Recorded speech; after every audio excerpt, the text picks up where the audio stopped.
السلام عليكم ورحمة الله تعالى وبركاته. صل على الحبيب قلبك يطيب، اللهم صل وسلم على سيدنا محمد. مرحبا بكم في قناتكم بنت الصفراء ديزاد. كما عودتكم أحبتي الأوفياء للقناة، نجيب لكم كل ما هو جديد وكل ما هو حصري على قناتي. نبدو الفيديو نتاعنا على بركة الله. الفيديو نتاعنا اليوم هو خاص بالفئات المعنية بالاستفادة من المنحة الجزافية. كما رأينا سابقا السيد رئيس الجمهورية عبد المجيد تبون في رئاسيته أو في ترشحه للرئاسيات كان قد نوه عن الفئات أو عن المنح الجزافية للتضامن، وقال بعظمة لسانه: سأزيد في المنح الجزافية للتضامن وكذلك منحة المرأة الماكثة في البيت. دونك كنت درت لكم فيديو أو فيديوهين خاصين بمنحة البطالة ومنحة المرأة الماكثة في البيت، وكنت نوهت ووعدتكم وقلت لكم إذا كان جديد طرأ على منحة المرأة الماكثة في البيت سأكون إن شاء الله من السباقين لهذا الموضوع. نبدأ على بركة الله، نشوف المرسوم التنفيذي الذي قررته أو جاءت به رئاسة الجمهورية، الذي يحدد الفئات المعنية بالاستفادة من منحة جزافية للتضامن. أولا يجب أن نعرف ما هي المنحة الجزافية للتضامن، لأن الكثير منها لا يفرق بين هذه المنحة أو منح أخرى ولا يعرفها تماما. المنحة الجزافية للتضامن وهي منحة تمنح لذوي الدخل الضعيف، نساء كانوا أم رجالا، المهم يكون الدخل نتاعهم ضعيف أو منعدم. عنا اللي المستفيدين من هذه المنحة، عنا أولا نساء ربات العائلة، وهي خاصة هذه المنحة بالمطلقات والأرامل التي ليس لهن دخل ولهن طفل فأكثر. عنا هذه المنحة تمنح للمطلقات اللواتي لهن طفل فأكثر. أما المطلقات اللي ما عندهمش أطفال راح يتقاضوا منحة أخرى، وهي منحة المطلقات بطبيعة الحال. عندنا الفئة الثانية وهي الفئة المسنة أو المسنين، فهذه المنحة خاصة بالأشخاص البالغين من العمر 60 سنة فما فوق، ضعيفي أو منعدمي الدخل كما قلنا. بالنسبة للمنحة الأخرى وهي منحة الأمراض المزمنة، وهي مخصصة للأشخاص أو الفئات المستفيدين من بطاقة الأمراض المزمنة الذي ثبت عنهم إصابتهم بهذا المرض المزمن. أما عن الفئة أو المنحة الأخرى وهي فئة ذوي الاحتياجات الخاصة، أو كما هو معروف بذوي الهمم، وهي كذلك منحة مخصصة لهم وبالأشخاص المتكفلين بهم. هذه هي نبدأ عن الفئات، عن المنح الجزافية الموجودة لحد الآن.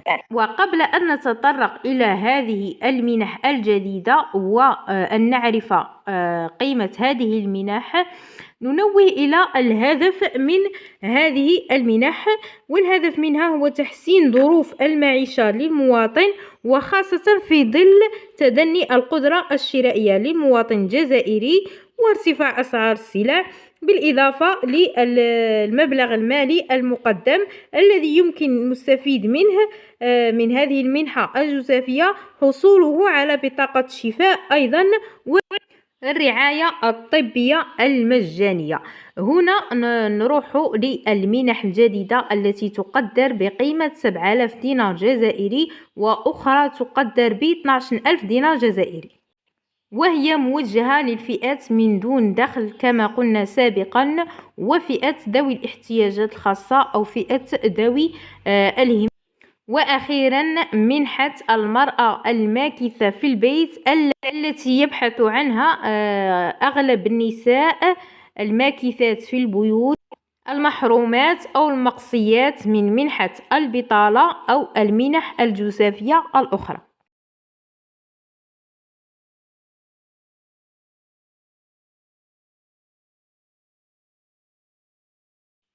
وكما هو موضح في الشاشة أمامكم، الحكومة تصدر مرسوما تنفيذيا يحدد الفئات المعنية بالاستفادة من المنحة الجزافية للتضامن.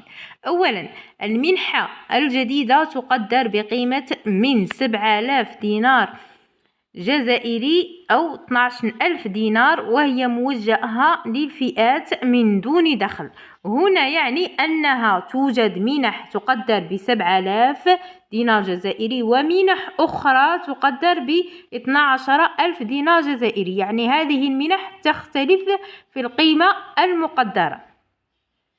نروحوا للفئة التي خصصت لها منحة 7,000 دينار جزائري، وهي الفئة الخاصة، أو هي فئة رب العائلة العاجز بدنيا عن العمل، أو الشخص الذي يعيش بمفرده من دون عائلة وعاجز بدنيا عن العمل. ثانيا، عندنا خصصت هذه المنحة يعني منحة 7,000 دينار جزائري للمرأة ربة العائلة البالغ عمرها أقل من 60 سنة. وهنايا باش نكونوا متفاهمين غاية، هذه المنحة تاع 7,000 دينار جزائري للمرأة ربة العائلة ممكن أن تكون بشروط، نقولها ونعاودها، يمكن أن تكون بشروط، مازال ما ذكروش هذه الشروط، ولكن عند وضع الملف لابد أو من الأرجح أن تكون هناك شروط، مع أنهم قد نوهوا في هذا المرسوم على أن يكون عمرها أقل من 60 سنة، وهناك شرطين أو 3 في آخر الفيديو غادي نحطهم، يعني في آخر هذا المرسوم التنفيذي الخاص بطبيعة الحال بهذه المنح الجزافية. ما زلنا في منحة 7,000 دينار جزائري. تخصص منحة 7,000 دينار جزائري للمسنين فوق 60 سنة وغير موضوعين في مؤسسة متخصصة.